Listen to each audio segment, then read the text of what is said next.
oli ku BOCAT TV. Leero enkya Naluli BOCAT TV.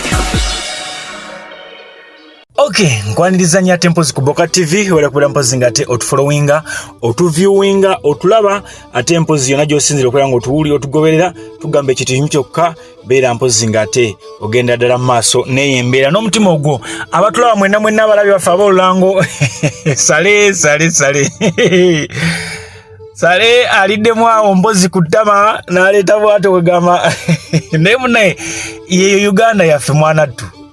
Omuganda mwana tukati muberenga muli ku kyeyo mukola ebintu byammwe naye nga mumanya nti obulamu eno si bwangu embeera gye butambulamu bwetyo bwekola ki bwetambula. Esa nakimera kulikayo gy'obadde obadde wala nnyo maama. Anyway, olunaku olwaleero ngenda kukutuusaako mpozi yandibadde nga political update. Olunaku olwaleero ye mwana mulenzi Honorable Kyagulanyi gy'atambulidde Ekoboko, mwana mulenzi gy'atambulidde Ekoboko Yumbe mpozi n'ewalala. Jukira kinajjukirwa nti Koboko Yumbe n'ewalala eyo bitundu ebiri eyo omukyala Anite yabadde atwalayo era yakakasa President Museveni nti geeti yonna nze nina ekisumuzo ekigula geeti ye Koboko Yumbe nawa eyo yalina ekisumuzo ekikola ki ekiggulayo kagamba NRM yeefugayo. Mwana tu Anite kye basooka okukola basooka ne bamukuba mu kamyufu.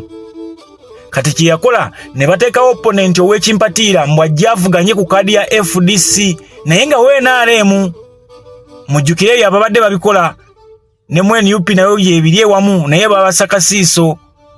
Kati Anite abadde mbu awagira oli kati nga tawagira ono Ayume eyamulyako ekifo. Abantu baffe Ayume yani bw'obanga ojjukira parliament enkadde era yasooka before Rebecca Kadaga oba before second tata wono omulenzi Ayume oli yali Francis Ayume yaliko speaker wa parliament naye nafuna accident nayo gye bagamba nti oba oli awo yali ntegeke butegesi. Okitegedde kati omwana we Ayume omwana wa Ayume ye yakuba Anite mu kamyufu wa NRM. Kati ne kisinza okushokinga abantu bano kwe kulaba nga Honorable Kyagulanyi awanda eddusu ku Ayume owa NRM agambye banna Koboko nti bannaye nze nnyumirwa nnyo enkyukakyuka njagala nnyo enkyukakyuka bonna mbalabye mbatunuulidde nze mweno region wano Koboko sirinaawo candidate naye mbasaba kuwa MP mumpeere Ayume mumuwe kuwa president mulonde nze. Ebitundu bye Koboko bye bimu ku bitundu ndowooza mwami Kyagulanyi gyasinze okubeera nga akuŋŋaanya abantu abangi. Koboko ne Yumbe akuŋŋaanyizza abantu bangi nnyo era mu bantu abazze wamukwasiriza n'akasaale. Akasaale kategeeza ki? Yeekuume asobole okwerwanako, asobole okwetangira abalabe be. Gwe mugaso gw'akasaale mu by'obuwangwa bw'abeeyo gy'abadde Koboko ne Yumbe. Ne bamuweerako n'amayiba 2 gayite doves. Abasinga ajja kubuuza amayuba kiki ezo ze bayita doves. Amayuba 2 ako kabonero akalaga royalty nti bali loyo gyali naye ali loyo gye bali ate kabonero ka mirembe. Jukira Kyagulanyi abadde ajja atambuza enjiri ye ayagala bakyuse obukulembeze bw'eggwanga nga tewaliwo kuyiwa musaayi wabula tufune peaceful transition. Oba nfuna bulungi nnyo kati oyo Honorable Kyagulanyi bw'atyo bw'abadde atambudde eyo era bw'atyo avuddeyo nga gye wandibadde oyitanga geeti eyingira Koboko ekuliwo omukyala Anite nga mwami Kyagulanyi agikubye ku ttaka bba n'agimenya n'eyiika n'agimenya n'ekola ki n'egwa ku ttaka. Obutegedde bulungi nnyo. Kati eggulo limu abagoberera bulungi nnyo emikutu gyaffe n'abagoberera abalaba TV ez'ebweru CNN, Al Jazeera na biki kati olunaku lwajjo Honorable Kyagulanyi yabadde ne interview ku CNN TV eno. Omukyalo yabadde mu interview nga kigambibwa mbu interviewinzeeko programs abantu bangi nnyo naye buli muntu gwakoleddeko program yonna nga eriko dictator oba enseyo ng'erimu dictator mbu bikyoto bye bamala ne bamukuba n'avaako n'agwa. Kati olunaku olwajjo Honorable Kyagulanyi yabadde alina interview n'omukyalo oyo wa CNN era yabadde agikolera ku ssimu. Kati gwe ng'amulaba ku TV yo ng'olinza olowooza babaleese kamera ziri zitya. Jjukira Kyagulanyi abadde azze ng'agamba abantu nti bannaaye essimu yeeyo gikozese bulungi, oba olina omukutu gwa social media gukozese bulungi okutuusa obubaka buno. Bino bye twogera tebajja bikola ku mikutu gy'amawulire gyonna egya radio ba TV, naye ate ku social media ojja bifuna. Kati nno bw'atyo Kyagulanyi bakutereddeyo ekyabadde nga behind the scenes, yabadde communicating atya n'omukyalo oyo ng'akozesa essimu. Kyagulanyi yavudde mu field ng'akooye bulungi nnyo, naye yasobodde okubeera ng'acommunicatinga n'omukyalo oyo ku ssimu. Interview nekugwa bulungi nnyo ku mikutu gya Skype n'emirala, naye badde akozesa ssimu ye, yagikutte n'agizizika ku ngatto bw'ati, engatto ye yennyini. Interview negenda mu maaso. Kati ng'ali eno ku TV olinza olowooza bataddewo kamera, mataala, biki kumbe wa. So kankutereyo ka video kana ka Honorable Kyagulanyi olaba akakodyo bwe kaabadde nga n'abamulaba ku screen eno ennene ya SNN. Olinza okugamba mboba ki? Kankuweka video kano. Squash the opposition and crack down on dissent. With elections due in January, Museveni is now facing an unlikely challenger, pop star turned politician of the people, Bobi Wine.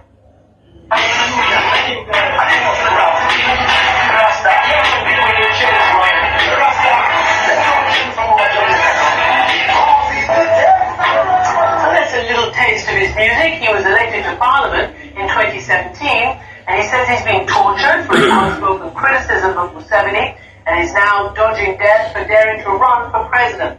He was arrested last month, his car has been shot at, and he now wears a bulletproof vest to campaign. Now, Bobi Wine is joining us from the Ugandan capital, Kampala. Welcome to the program. How difficult is it for you? I've just read a litany of the pressure you're under and the very real bullets that are being fired your way. Tell me why you're taking this risk. Thank you very much for having me, Christian. And pardon me if I look so stressed. I've just been forced out of 3 districts tonight where the police officers are not allowing me to sleep in those districts. Right now I'm in Arua, and the only hotel that was willing to take me for the night is a hotel where my driver was shot dead, and I also survived death on the 13th of August in 2018. But I'm happy to be here. I am taking this risk because it is worth taking, because nobody else is going to do it other than we ourselves. And in any case, not taking the risk is even taking a bigger risk, because nobody is safe. Those that stay home and keep silent about the enslavement, and we who speak out. That is why I dare to represent my people in this struggle. So, I said many people weren't even born when the president first came to power. In fact, 80% of the Ugandan people are under the age of 35, which is how long Museveni has been in power. So what is it that makes you believe that somebody who's held on to power for this number of years is ripe for a challenge and potentially could be defeated by somebody such as yourself? Well, I was also 4 years when President Museveni took charge of our country. But like you mentioned it, the biggest part of our population is under the age of 35. Precisely over 80% of our population is my age and below. These are the disconnected young people, the unemployed, the excluded, the have-nots. Our country has been divided into the haves and have-nots. So these are the masses looking and searching for a different, searching for better, searching for change, but most importantly, wanting to be free in their country, wanting their voice to be heard. That is the constituency that I am representing. What gives me confidence that we can overwhelm the dictatorship is the history, the recent history in Africa. The young people did it in the Gambia. The young people did it in the Sudan. The young people have done it all through history. That is why I believe that if we stick by the law, if we come out massively and vote, we can be able to overwhelm the dictatorship of President Museveni, and for the first time in our life also have a taste of true freedom. So, look, I've interviewed the president several times. The last time was a few years ago, admittedly, but he insisted to me that the opposition is free to operate in his country. This is a little bit of what he said. Opposition in Uganda competes on a level playing field. There is no opposition which will stifle, but otherwise will never restrain the opposition at all. So level playing field, no restraint. Bobi Wine, tell me, apart from the very real danger, which is obviously, I guess, your overriding concern, are you able to campaign? Do you have access to the media? What are the issues that you're facing trying to mount a credible campaign? Well, it is funny for President Museveni to say there's a level playing field for the opposition. First of all, I was arrested on the day of nomination on the nomination ground. I was beaten, pepper sprayed, and driven straight to my home. I have been blocked from using the main roads by the police and the military. Just tonight, I was denied accommodation from 3 districts. And like I say, the only hotel that was willing to take me in is this hotel owned by my friend, the same hotel where my driver was murdered 2 years ago. I am not allowed to speak on radio stations. The military has literally taken over the campaign process. I am not allowed to access any town, and whenever I try to campaign, I am driven in very, very remote areas where there are no people. Thanks to the dynamics the way they are, because the people, especially young people, have had to walk miles and miles to access us. The only media that I can be allowed on is social media. That is the only media that we have that we can use to communicate to our people.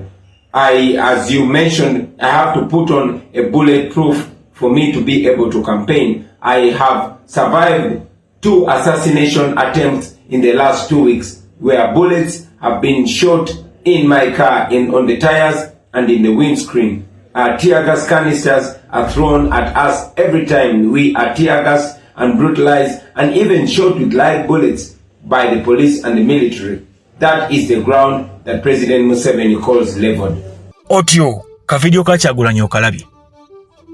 Abange mwembulesinge technology essimu yo leka kugikolera kubeera ng'ogikozesa kukwanirako, leka kubeera ng'ogikozesa nga bakwanirako. Byonna bikola sente, byonna bikola sensi. Naye mwagala nkyukakyuka, musobola okukozesa essimu okukola business ate. Kuba Kyagulanyi yabadde ali ku business. Kati nawe osobola okubeera ng'olina ebintu ebyotundako online, okuba ebifaananyi by'engatto, ngoye na biki, n'oteekawo ku mutimbagano, n'osobola okubeera mpozi ng'ate ofuna kasente. Kale sijja kubeera mpozi ng'ate nsukka wano eno, tubadde tukuwa ku bifudde ate mpozi mu nsiko y'ebyebifuzi. Genda mu maaso awo wansi okomentinge abange. Abantu abo bonna nga bwe Ekoboko, ababadde Iyumbe, ababadde bwe mulaba mu Kamuli Waluuka nawa abazze bagoberera Kyagulanyi. Bazze kumulabako bulabi, bazze kuwuliriza byayogera, oba ddala bawagizi be nga banaamulonda mu kalulu aka 2021 mu January nga 14, era abaffe be banaaba bamulonze entebe anaagitwala. Nziramu awo wansi mu comment saawo ebere ng'obirekawo. Nze Sula SSENYONGA, mubere bulungi, mweraba. Oli ku BOCAT TV leero enkya na luli. BOCAT TV.